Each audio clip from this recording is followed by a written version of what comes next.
గ్యారంటీలు అమలు చేయొచ్చు కాంగ్రెస్ మాట ఇస్తే అంటే ఇక్కడ తెలంగాణలో అవినీతి చేస్తుండ్రా గన్నికే గ్యారంటీలు అమలు చేస్తలేరా పెద్ద క్వశ్చన్ కదా ఈడ అవు కదా ఇప్పుడు అవినీతి ఆపితే గ్యారంటీలు అమలు చేయొచ్చు అని చెప్తాండు ఈడ అవినీతి జరుగుతుంది కాబట్టి 6 గ్యారంటీలు అమలు చేస్తలేరా కాంగ్రెస్ పార్టీ అవినీతి చేస్తుండ్రు అని చెప్పేసి ఢిల్లీలోకి పోయి ఒప్పుకుంటున్నావా ఇదే కథ కదా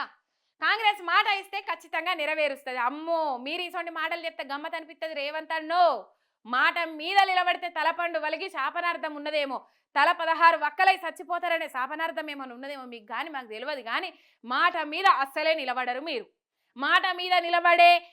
లెక్కే లేదాడా మాట మీద నిలబడ్డోళ్ళు అయితే 100 రోజులలో 6 గ్యారంటీలు అమలు చేస్తామన్నారు 6 గ్యారంటీలు అమలు చేయాలి కదా మరి ఈడ అమలు చేయకపోతే మళ్ళీ ఢిల్లీలో పోయి సపోర్ట్లు కొట్టబడతారు 3 రంగుల జెండా వట్టి ఈడ 3 రంగులు చూపెట్టి ఆగం చేసిర్రు ఆడ కూడా 3 రంగుల జెండాకు ఓటేయమని తిరగబట్టబడుతుంది కనీసం ఇగో పాపం పట్టుకొని కూడా ముఖం లేక కిందికి తలకాయ వేసుకున్నారు నువ్వేమో అమలు చేయకుండా కూడా తలెత్తుకొని బాగా చెప్తా మేకపోతు గాంభీర్యం ప్రదర్శిస్తా ఉన్నావు ఈడ 6 గ్యారంటీలు అమలైనయా లేదా ఢిల్లీ జనాలు ఇడికి రారా ఢిల్లీ వాళ్ళ ప్రతిపక్ష పోళ్ళు ప్రచారం చేయరా చేస్తారు ఏడాదిలో 50,000 ఉద్యోగాలు ఇచ్చినాం అబ్బాబ్బాబ్బా గమత్ అనిపిస్తుంది సారు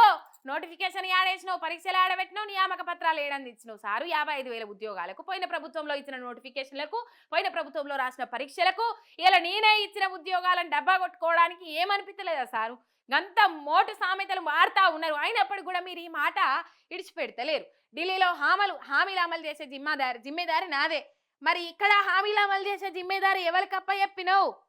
ఇక్కడ హామీలు అమలు చేసే జిమ్మేదారి ఎవరికి అప్పచెప్పినావు చెప్పాలి మొత్తం మీద ఇక్కడ కనబడతా ఉన్నది కేజ్రీవాల్ను ఓడించేందుకే ఢిల్లీ వచ్చాను ఎన్నికల గ్యారంటీల విడుదల కార్యక్రమంలో రేవంత్ రెడ్డి అని చెప్పేసి ఇక్కడ వార్త చూస్తా ఉన్నాం అది ప్రధానంగా ఇక్కడ కనబడతా ఉన్నది ఇక 1500 కోట్ల భూమిపై మంత్రి కన్ను రింగ్ రోడ్డు దగ్గర 85 ఎకరాల భూమిపై నజర్ 3 తరాలుగా అందులో ఉంటున్న గిరిజనులు భూములను ప్రైవేటు వ్యక్తులకు అప్పగించే ప్రయత్నం పోలీసులను అడ్డుపెట్టుకొని స్థానికులపై కేసులు హైకోర్టు ఆదేశాలను కూడా పోలీసులు పట్టించుకోవట్లే బీజేపీ ఎంపీ రఘునందన్ రావు సంచలన ఆరోపణలు అని చెప్పేసి పొంగిలేటి శ్రీనివాసరెడ్డి ముచ్చట్లన్నీ బయట పెట్టిండు మొత్తం మీద 1500 కోట్ల భూమిపై మంత్రి కన్ను పడ్డది ఆ మంత్రి పొంగిలేటి శ్రీనివాసరెడ్డి పేరు కూడా చెప్పిండు నిన్న పొంగిలేటి శ్రీనివాసరెడ్డికి చెక్ పెట్టే ఉద్దేశంలో రేవంత్ రెడ్డి ఉన్నాడు ఆ పొంగిలేటి శ్రీనివాసరెడ్డిని ఎట్లా వదిలించుకోవాలి మొత్తం హైప్ మొత్తం క్రేజ్ మొత్తం పొంగిలేటి శ్రీనివాసరెడ్డికి పోతుంది అదొక ముచ్చట అయితే ఇంకొక ముచ్చట ఎప్పుడు సందర్భం లేకుండా బాంబులు వేలుతా ఉన్నాడు ఆ బాంబులు పేలుతాయి అని చెప్తా ఉన్నాడు ఏ బాంబు వేలుతలేదు చూస్తాయితా ఉన్నాయి ఎందుకు పొంగిలేటి శ్రీనివాసరెడ్డి బాంబుల శాఖ మంత్రిగా పేరు పెట్టుకుంటా ఉన్నాడని దాదాపు అందరు నారాజు అవుతా ఉన్నారట ఇప్పుడు పొంగిలేటి శ్రీనివాసరెడ్డికి చెక్ పెట్టే ప్రయత్నంలో రేవంత్ రెడ్డి ఉన్నాడని ముచ్చట వినబడతా ఉన్నాయి ఇక దానిలో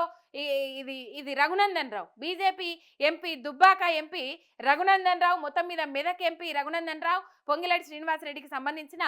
ఆ భూములకు సంబంధించిన ముచ్చట్లన్నీ బయట పెట్టిండు రింగ్ రోడ్డు దగ్గర 85 ఎకరాల భూమి పైన నజర్ పడ్డది ఆంబుక్క పెట్టాలే నిన్న కూడా అక్కడెక్కడనో వేరే తాండా దగ్గర నియర్లీ పరిసర ప్రాంతాలలో టెంట్ వేసుకొని వాళ్ళు నిరసన వ్యక్తం చేసిరు పొంగిలేటి శ్రీనివాసరెడ్డి గురించి వాళ్ళ బిడ్డ పేరు మీదకి భూములు ఎట్లా పోయినాయి అని చెప్పేసి నిరసన వ్యక్తం చేసిండ్రు మరి ఇలా పొంగిలేటి శ్రీనివాసరెడ్డి అన్న బుక్క పెట్టాలని ఎందుకు చూస్తా ఉన్నాడు ఉన్నాయి చాలతలేవా ఆస్తులు చాలతలేవా కాంట్రాక్టులు చాలతలేవా కంపెనీలు చాలతలేవా అర్థమైతలేదు కానీ మరి ఇంతగానము దోసుకొని ఆడబెట్టుకొని పోతారో తెలియదు కానీ మొత్తం మీద మరి ఇట్లెందుకు ఎగబడ్డారో అర్థమైతలేదు ఇగో బీజేపీ ఎంపీ ఆ మంత్రి భాగవతం అంతా బయట పెట్టిండు ఈ కథ ఇడ కనబడతా ఉన్నది తెలంగాణ పైసలతోనే ఢిల్లీలో కాంగ్రెస్ ఆఫీస్ అని చెప్పేసి కేఏ పాల్ చెప్పిండ్రు కొత్తగా ఏఐసిసి ప్రధాన కార్యాలయం ఢిల్లీలో ఓపెన్ అయింది కదా ఆ ఢిల్లీలో ఓపెన్ అయిన దానికి మొత్తం మీద వాళ్ళు ఏంటంటే ఇది తెలంగాణ నుంచే పైసలు తీసుకుపోయిందని చెప్పేసి ఇక్కడ కేఏ పాల్ మాట్లాడుతూ ఉన్నారు అప్పుడప్పుడు నిజమే మాట్లాడతాడు కేఏ పాల్ కాక అందరు నవ్వుతారు కానీ నిజాలే అనిపిస్తాయి చెప్పేటి